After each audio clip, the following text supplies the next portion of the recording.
প্রিয় দর্শক শ্রোতা, আসসালামু আলাইকুম এবং অশেষ শুভকামনা সবার জন্য। ইদানিং না, অন্তর্বর্তীকালীন সরকার দায়িত্ব নেবার পর থেকেই কিছু সংস্কৃতি কর্মীকে দেখা গিয়েছে, কিছু সংস্কৃতি কর্মী নানাভাবে হাসিনার পক্ষে বয়ান তৈরি করবার চেষ্টা করেছেন, বক্তব্যে বিবৃতিতে নানা ন্যারেটিভ তৈরি করেছেন।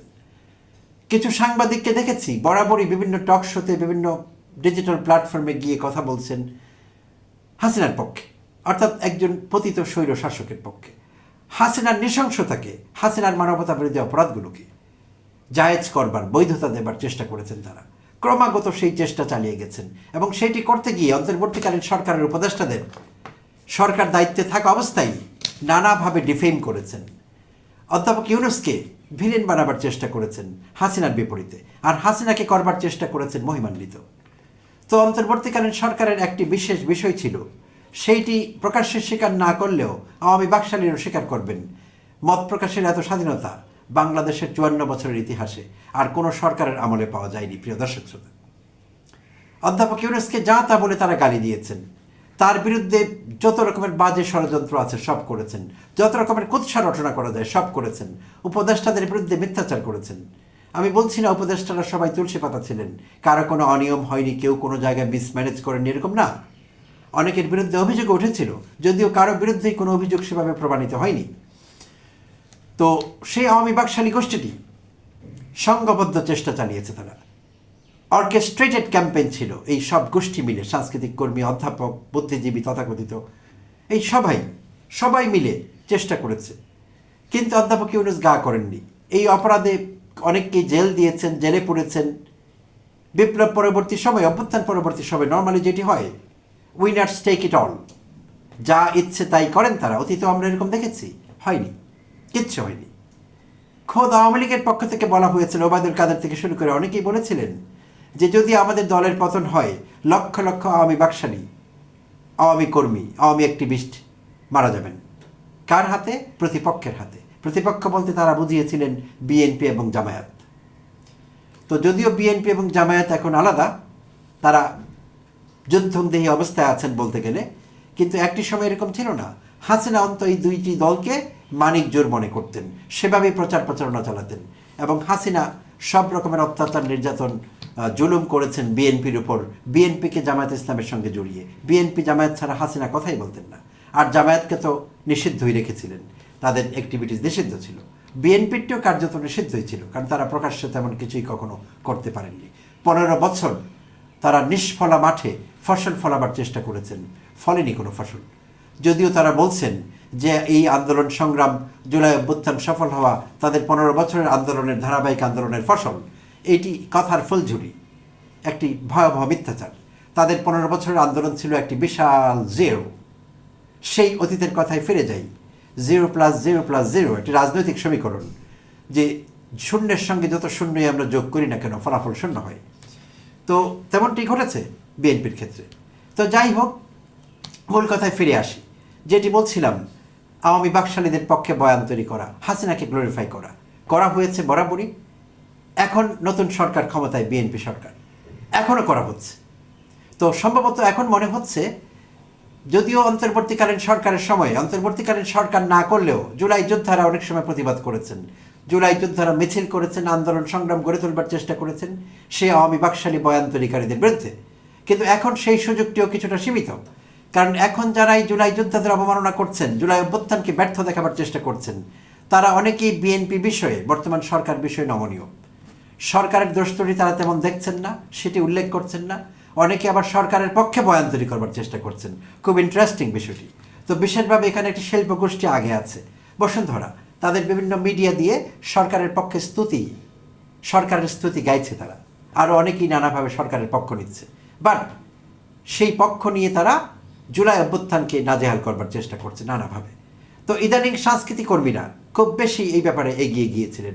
বিশেষভাবে অভিনেত্রী মেহের আফরোজ শাওন নানা বিতর্কিত বক্তব্য তিনি দিয়েছেন বরাবরই জুলাই অভ্যুত্থান সম্পর্কে। সর্বশেষ সবচেয়ে বাজে যিনি যেই বক্তব্য দিয়েছেন, তার ফেসবুকে যেই ভাষা তিনি ব্যবহার করেছেন, জুলাই সিডিআই, সেটি নিয়ে দেশব্যাপী কথা হচ্ছিল। ব্যাক টু ব্যাক অভিনেত্রী মাহিয়া মাহি জুলাই সম্পর্কে অত্যন্ত অমার্জনীয় ভাষায় বাজে বক্তব্য রাখলেন, সেটিও গ্রহণযোগ্য না, কোনোভাবেই না। মডেল মারিয়া কিসপট্ট আজে বাজে বক্তব্য রাখলেন জুলাই সম্পর্কে। সাংবাদিক আনিস আলমগীর তো আছেনই, মঞ্জুরুল আলম পান্না বাদ যাবেন কেন? শুরু থেকে আছেন, জুলাইয়ের বিরুদ্ধে লেগে আছেন, এখনও বয়ান তৈরি করে যাচ্ছেন, এখন কিছুটা নির্ভয় করছেন, কারণ তারা ভাবছেন এখন বিএনপি সরকারে জুলাইকে ছোট করলে বিএনপির তো কিছু যায় আসে না, এটা তাদের ধারণা। আমি জানি না বিএনপির কিছু যায় আসে কিনা।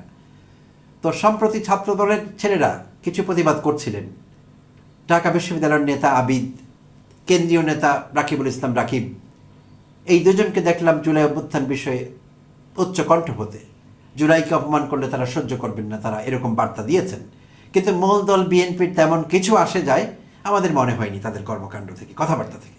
তো যাই হোক, তো এই যখন পরিস্থিতি, তখনই চট্টগ্রাম বিশ্ববিদ্যালয়ের এক অধ্যাপক নতুন করে নাম লেখালেন এই তালিকায়, জুলাই যুদ্ধকে ছোট করে দিলেন একটি পোস্ট, এবং সেই পোস্ট নিয়ে চলছে গত কয়েকদিন ধরে ব্যাপক আলোচনা, সমালোচনা, তর্ক বিতর্ক, এবং চট্টগ্রাম বিশ্ববিদ্যালয় ক্যাম্পাস কিছুটা উত্তপ্ত সেই বিষয়টি নিয়ে।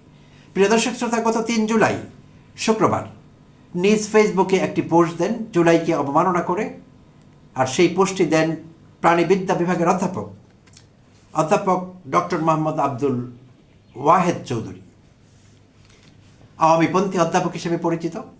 তো তার সেই পোস্টে আপনাদের কারো নজরে আসতে পারে বিষয়টি। তার বক্তব্য ছিল জুলাই এফডিসি হতে পারে, জুলাই এফডিআর হতে পারে, জুলাই ডিপিএস হতে পারে, জুলাই সুইস হতে পারে, জুলাই 7.62 হতে পারে, মবুলাই হতে পারে। মবুলাই দিয়ে তিনি বোঝাবার চেষ্টা করেছেন মব প্লাস জুলাই মবুলাই। আচ্ছা, সিডিআই কেন হবে ভাই? তিনি কিন্তু বলতে চাইছেন সিডিআই, কিন্তু আবার এখানে কৌশলী হয়েছেন এই শয়তান, এই দুর্বৃত্ত অধ্যাপক। সিডিআই কেন হবে ভাই?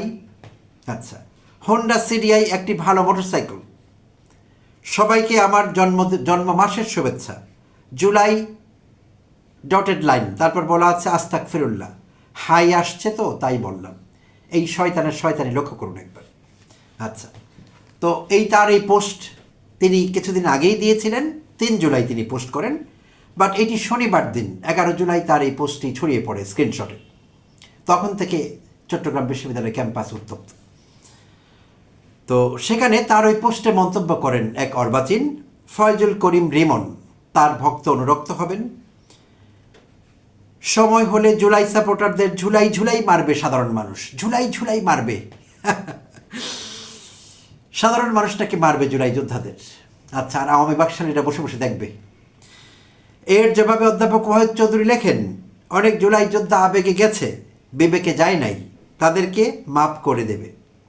আচ্ছা, বাংলাদেশের কোটি কোটি মানুষ জুলাইয়ের সঙ্গে সম্পৃক্ত হয়েছিলেন, এবং সেভাবেই হাসিনাকে পালাতে আমরা বাধ্য করেছিলাম। তো এই অর্বাচীন অধ্যাপক বলছেন অনেক জুলাই যোদ্ধা আবেগে গেছে। হ্যাঁ, আবেগে তো নিশ্চয়ই গেছে। কোন আবেগ? হাসিনার মানবতা বিরোধী অপরাধের বিরুদ্ধে আবেগ, হাসিনার স্বৈরাচারী শাসনের বিরুদ্ধে আবেগ, পজিটিভ আবেগ নিয়ে গিয়েছি আমরা, যারাই গিয়েছি। আচ্ছা, তো আর চট্টগ্রাম বিশ্ববিদ্যালয়ের সাবেক নিষিদ্ধ ঘোষিত ছাত্রলীগের বিশ্ববিদ্যালয়ের সাবেক সভাপতি রেজাউল হক রুবেল লিখেন নিজ ফেসবুক আইডিতে, আপনি আমাদের আইকন স্যার, যেটি বলছিলাম আইকনিক ফিগার মনে করেন তারা স্বৈরাচারী শাসককে কিংবা স্বৈরাচারী শাসনের দোষককে। আপনি আমাদের আইকন স্যার, সিইউর মতো জায়গায় আপনি সাহসের পরিচয় দিয়েছেন, সেলুট স্যার। আচ্ছা, তো এই অধ্যাপক সম্পর্কে অভিযোগ আছে তিনি যখন অ্যাসিস্ট্যান্ট প্রক্টর ছিলেন চট্টগ্রাম বিশ্ববিদ্যালয়ের 2022-এ, তখন একটি মানববন্ধন হচ্ছিল চট্টগ্রাম বিশ্ববিদ্যালয় ক্যাম্পাসে, আর সেইটি ছিল সিএনজি চালিত অটোরিকশা বাদ দিয়ে অন্য কোনো বিকল্প যানবাহনের ব্যবস্থা করতে হবে।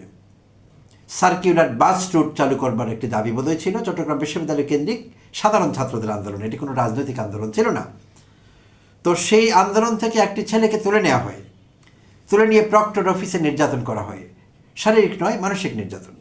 আর সেই নির্যাতনকারী ছিলেন এই অ্যাসিস্ট্যান্ট প্রক্টর তখনকার এই প্রাণীবিদ্যার অধ্যাপক ডক্টর মোহাম্মদ আব্দুল ওয়াহেদ চৌধুরী। তিনি তাকে গালিগালাজ করেন, হালার পুত বলে সম্বোধন করেন। এক পর্যায়ে, হালার পুত তুই আমার চিনস, ইচ্ছা করতেছে তোরে মাইরা হাড্ডি গুড্ডি ভেঙ্গা ফেলাই।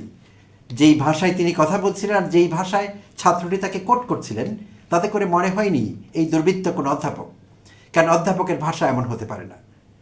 তিনি তাকে জিজ্ঞেস করছিলেন, এই ওয়াহিদ তাকে জিজ্ঞেস করছিলেন যে ছাত্রলীগের মাইর খাইছিস কখনো? ইচ্ছে করছে মাইরা তোর হাড্ডি গুড্ডি ভেঙে ফেলাই, কিন্তু পারতাছি না কারণ আমি এখন একজন অধ্যাপক।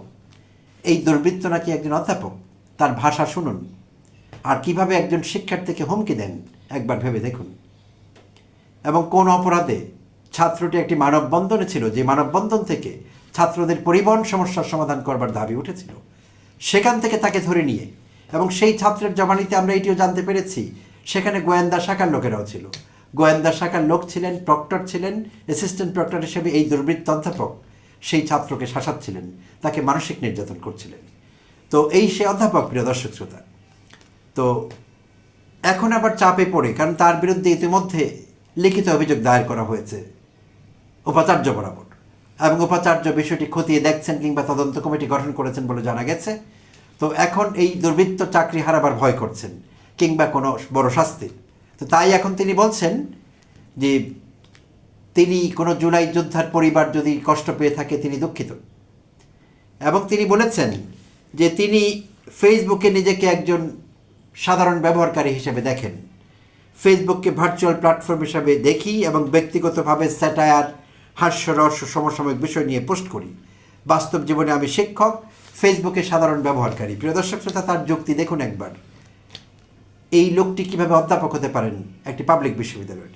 তিনি বলছেন ফেসবুকে তিনি সাধারণ ব্যবহারকারী, সেখানে যা ইচ্ছে তাই তিনি লিখতে পারেন, কিন্তু বাস্তব জীবনে তিনি অধ্যাপক। আসলে কি তাই, প্রিয় দর্শক শ্রোতা? পৃথিবীর কোথাও কি এমন ঘটেছে যে কোনো একজন লোক দাবি করবেন বাস্তব জীবনে তিনি একরকম আছেন পেশায়, ফেসবুকে কিংবা ভার্চুয়াল প্ল্যাটফর্মে তিনি অন্য মানুষ, এবং সেখানে তিনি যা ইচ্ছে তাই করতে পারবেন, এবং সারা বিশ্ব এই দুটোকে মিলিয়ে দেখবে না এবং এই দুই সত্তাকে ভিন্ন সত্তা মনে করবে? এমন হয় নাকি কখনো? হয়েছে কি কখনো? তো হাসিনা প্রেমে হাবুডুবু খেতে খেতে সব কিছু হারিয়েছেন। বুদ্ধিমত্তা, যৌক্তিক চর্চা কোনো কিছু তার মধ্যে নেই, কাজ করছে না। আর এই সাহস মেহের আফরোজ শাওনদের হাত ধরে তিনি পেয়েছেন, আমি বিশ্বাস করি, কারণ এই ঘটনাগুলো ব্যাক টু ব্যাক ঘটছিল। ওদিক থেকে হাসিনার হুয়াক্কা হুয়া, আমি দেশে ফিরে আসছি, এদিক থেকে এই বাকশালীরা, এই কালচারাল এবং এডুকেশনাল এবং ইন্টেলেকচুয়াল ফ্যাসিস্টরা বয়ান তৈরি করছেন একের পর এক। তো প্রিয় দর্শক শ্রোতা, তারা এইসব করে পার পাবেন না, কারণ দেশের মানুষ এখন অনেক বেশি সচেতন। তারা এরকম বিন্দুমাত্র চেষ্টা করলে তারা এক্সপোজড হয়ে যাচ্ছেন সব জায়গায়, সব মাধ্যমে। তো ফলাফল ভালো হবে না। আমি বিশ্বাস করি এই দুর্বৃত্ত অধ্যাপক তার এই অবমাননাকর প্রশ্নের জন্য উপযুক্ত জবাব পাবেন। এবং চট্টগ্রাম বিশ্ববিদ্যালয় কেন্দ্রিক যারা ছাত্র নেতারা আছেন, জুলাই যুদ্ধকে আপনারা যারা সত্যিকার অর্থে ধারণ করেন, এই অধ্যাপকের শাস্তি না হওয়া পর্যন্ত আপনারা আন্দোলন সংগ্রাম চালিয়ে যাবেন এবং প্রশাসন বরাবর আপনাদের দাবি জারি রাখবেন। প্রিয় দর্শক শ্রোতা, অনেক অনেক ধন্যবাদ জানবেন সঙ্গে থাকবার জন্য। আপনাদের সঙ্গে আবারও কথা হবে অন্য কোনো এপিসোডে।